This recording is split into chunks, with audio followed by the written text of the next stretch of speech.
on, how'd that happen?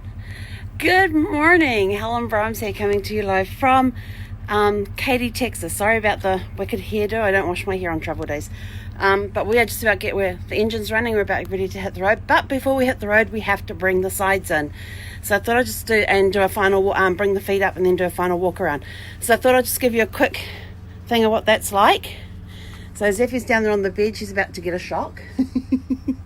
So up here we've got the controls. The engine has to be on to operate. And so we've got the passenger, and we're just going to hit the in button and watch what Zeffie does. I've already been around and walked around the vehicle to make sure that everything is tucked away where it can't go rolling and everything else. So there's the bed in.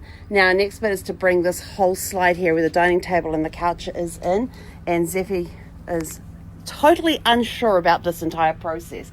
So now we're going to flip the switch here to driver's side and hit the in.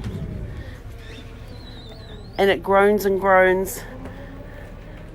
And watching Zeffie with this is hilarious because she has different reactions every time.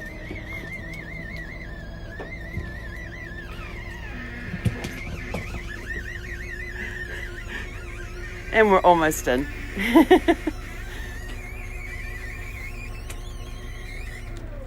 Okay, so this is the RV with all the sides pulled in. Driver's area is now ready, so now I can bring her bed and put it down here. Out the way, Zeph. Move your butt. Good girl. And then this is where, oops, I know, I'm moving the camera around, making some people crazy. So this is where she can sleep between the seats, and she'll sometimes put her head up on the bump here.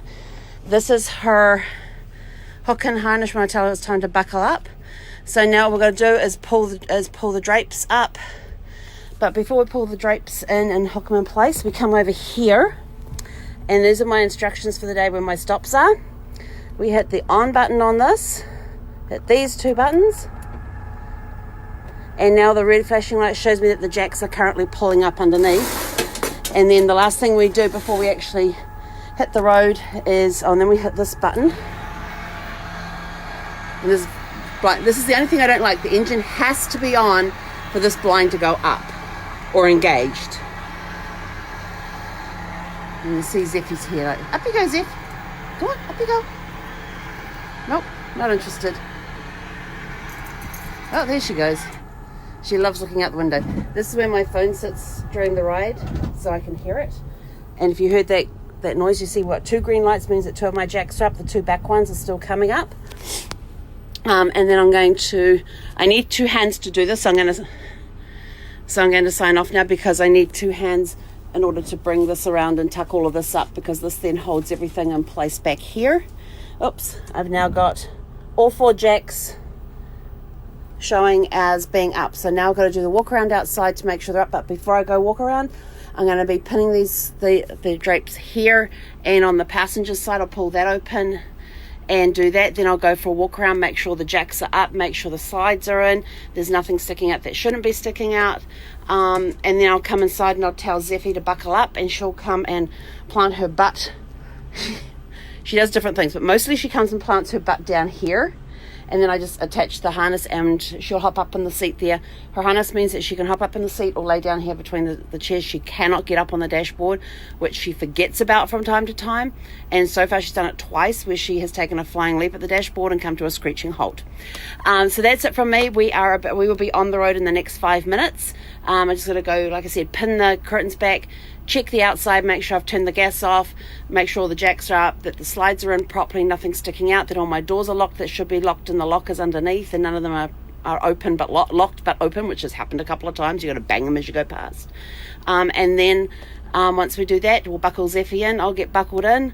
We'll release the brake, turn on the lights, and put her in gear, and off we go. 234 miles to go today. So 5 to 6 hours travel time with a stop at Buc-ee's. And yes, Jason, Nebe, if you are listening, I am stopping at Buc-ee's.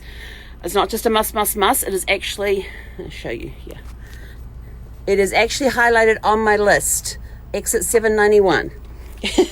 So 791 I'll be getting off, and I get on at 7:47. So exit 7:47 to 91, whatever distance that is, it's the perfect time for a break. And so we will that's going to be our first break for the day. Let's see, we're sitting at half a tank, so by then we will need to put some gas in when we get there. We'll just top her up. I'm looking at this. I'm sitting at 28,957 miles, and when I picked her up, it was at 22,109. So I've done over 6,000 miles in Sparkle since I got her. So that's awesome. Okay, have a super fantastic sparkling day. I am out of here. We've got to get on the road. It's now 8:24. We will be on the road by 8:30, which will be awesome. So catch you guys not from Scotland, Louisiana. We're going to be doing some stops along the way. We will be bringing you guys online to say hi, let you know how the trip's going. And yes, I will be doing a live from Bucky's when we get there. Everybody keeps telling me I've got to go there, and Jason put there I've got to get some sweet corn something or rather, nuggets or something, so I have to go figure out what those are. Have a super fantastic sparkling day, and we'll talk to you guys in an hour and a bit. Hei konera.